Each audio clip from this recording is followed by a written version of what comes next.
In December 2022, freezing temperatures paralyzed the streets of Berlin.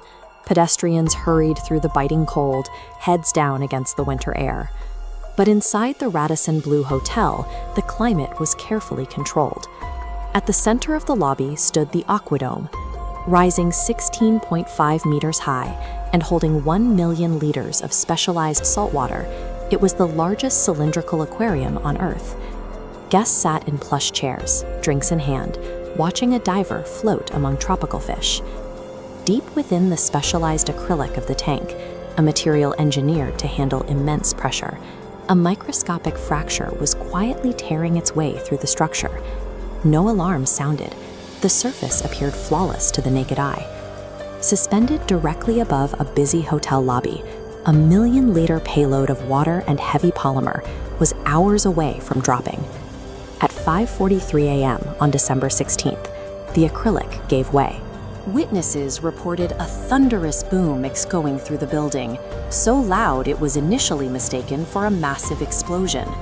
1 million liters of freezing water dropped instantly. It hit the ground floor as a tsunami, ripping heavy grand sofas apart, tearing the lobby bar into twisted metal wreckage, and obliterating the hotel's interior in seconds.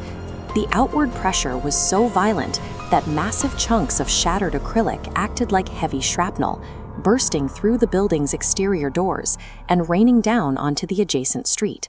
The hotel's centerpiece had weaponized itself. Had the failure occurred an hour or two later, the lobby would have been packed with families heading to breakfast. In the immediate chaos, rumors spread rapidly.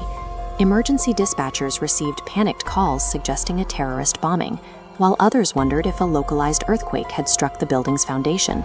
Investigators needed a starting point, and they found it in 42-year-old night worker Jan Marie. At the time of the collapse, she was stationed in an office 20 meters away from the tank, surrounded by thick concrete walls. The concrete offered zero protection. The pressure shockwave hit her office before her brain could even register the sound. The sheer kinetic force picked her body up and launched her backward, driving her straight through the facade of an adjacent chocolate shop. Jan Marie found herself buried under tons of twisted metal, shattered acrylic, and freezing water. As German police and firefighters locked down the perimeter and navigated the dark, hazardous debris field, they eventually heard her fading screams and pulled her from the wreckage. She survived. But figuring out what attacked her required dismantling the entire site to find an invisible killer that washed away its own crime scene. The hotel owners brought in acrylic expert Christine Bonden and materials tester Robert Kerr to conduct a structural autopsy. They gathered every surviving shard of the disaster, 90 tons of shattered polymer, and transported it to a massive, secure warehouse in Brandenburg.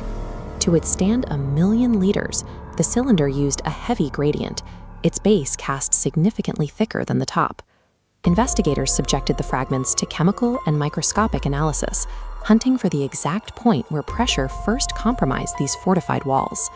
The immense scale of the debris field, combined with the complex properties of the specialized polymer, pushed standard engineering analysis to its absolute limits.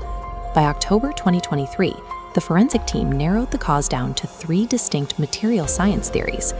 The first is the seam betrayal. The massive structure was actually formed from 15 separate panels, manufactured in Colorado. They were fused together using a proprietary bonding agent, and the theory suggests that after 2 decades of constant pressure, this secret chemical seal finally gave way. The second theory is the drying curse. This diagram shows a cross-section of the acrylic material. Acrylic naturally absorbs water. When the hotel completely drained the tank for renovations in 2019, the sudden lack of moisture caused the material to physically shrink, forming invisible microcracks deep within the plastic. Once the 1 million liters of water were pumped back in, the tank rapidly expanded. This cyclical stress forced those tiny, invisible cracks to grow and stretch under the immense weight. The third possibility is the hammer blow. During that same 2019 restoration, construction crews operated heavy tools directly next to the acrylic. A single careless impact from a hammer against a gasket or a base edge could have left an imperceptible dent. Regardless of which trigger caused the final breach, all 3 theories lead to the same grim reality. The massive structure was degrading from the inside out, offering not a single visual warning to the people below. When the final report was released, the investigators delivered a chilling conclusion. They could not definitively isolate the exact origin of the fracture. The destruction of the AquaDom remains an engineering cold case.